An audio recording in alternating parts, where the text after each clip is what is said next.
I'm Jake. And I'm Christine.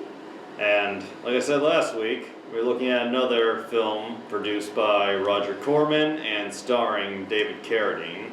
This week, it's, as opposed to last week's road rage movie, we're going to be watching a motorcycle rage movie trailer. This is the post-apocalyptic, set in the year 3000 movie, Deathsport. I'm very curious after hearing that you reviewed this movie. You are condemned to Deathsport. In the year 3000, all freedoms are crossed. David Carradine covers the Deathsport. Rated R. Which back then it must be pretty graphic? In a way, the 70s, everything was kind of a free reign, no holds barred battlefield. In the 80s, the MPA started cracking down. It's a future war on wheels. Want to strike high-powered death machines with blasters and laser guns. I can survive Deathsport. Deathsport, it's a lot more serious in tone than Death Race 2000 was. So if there's any comedy here, it's unintentional. Because it is admittedly a campy film. I mean, you can see there's some kind of cheesy effects here and there. But the film is a straight up action exploitation movie with a lot of intense special effects, both in the lasers you saw there and the explosions.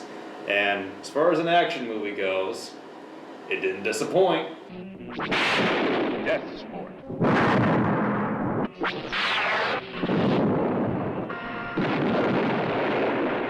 There are so many fucking explosions here. I'm pretty sure it would make Michael Bay cream his pants. David Carradine and Claudia Jennings are super warriors. Sweet. Lovers, imprisoned and separated with only one chance for survival. And David Carradine, he's a lot scruffier in this film. He's got a beard, long hair, what looks like a pearl earring, and he's barely dressed most of the time. The co-star he has there, Claudia Jennings, she was a reasonably big actress in the 70s. This was one of her last films before she tragically died the next year in a car crash. Yeah. There are no Olympic Games, World Series, or Super Bowl.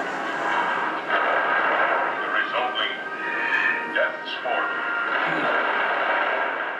As I said, the film is campy, but a blast. I legitimately love Deathsport, and while this trailer is just about as long as the Death Race trailer, it does a lot better job of showing more of what's going on than Death Race did. With only one chance for survival. I see you both in hell. Great hair. Great explosions. This one showed all sorts of stuff. The explosions, the arena, torture, seizure-inducing flashing, and oh yeah, the swords. Those crystal swords. Yeah. Very high budget. There is only Deathsport. David Carradine conquers. The film had a troubled production history, which no doubt contributed to its bit unevenness in some parts. There was one director, a guy named Nicholas Nikifor, can't hard pronounce his name, who quit halfway into filming.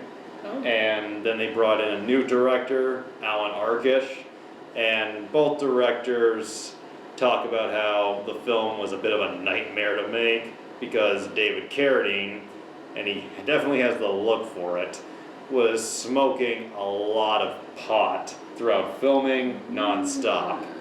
And Claudia Jennings herself was also pretty stoned or drunk, high throughout filming. But nonetheless, if you like motorcycles, post-apocalyptic movies, and plastic swordplay, I think you'll get a blast out of it. What do you think? How does it look? It does look interesting. I'd give it a maybe. There is some clips here that are not in the film, like the guy at the beginning. You are condemned to Deathsport. That's not in the film. No. You are condemned to Deathsport. I'm always mixed when trailers do that. I mean, if it's done well, if it's done for a joke, maybe, but I'm always a little iffy when they show a line that's not there. But nonetheless, David Carradine, whether the film was good or bad, he was almost always entertaining, and he had enough charisma to carry a film. And Roger Corman, we owe so much to him as both filmmakers and film goers. There is just one penalty. Deathsport.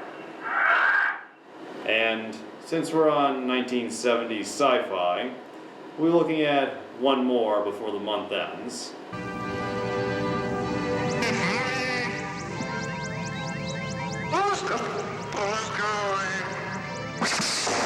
Hope you enjoyed this review. If you like what you saw, see more and maybe subscribe.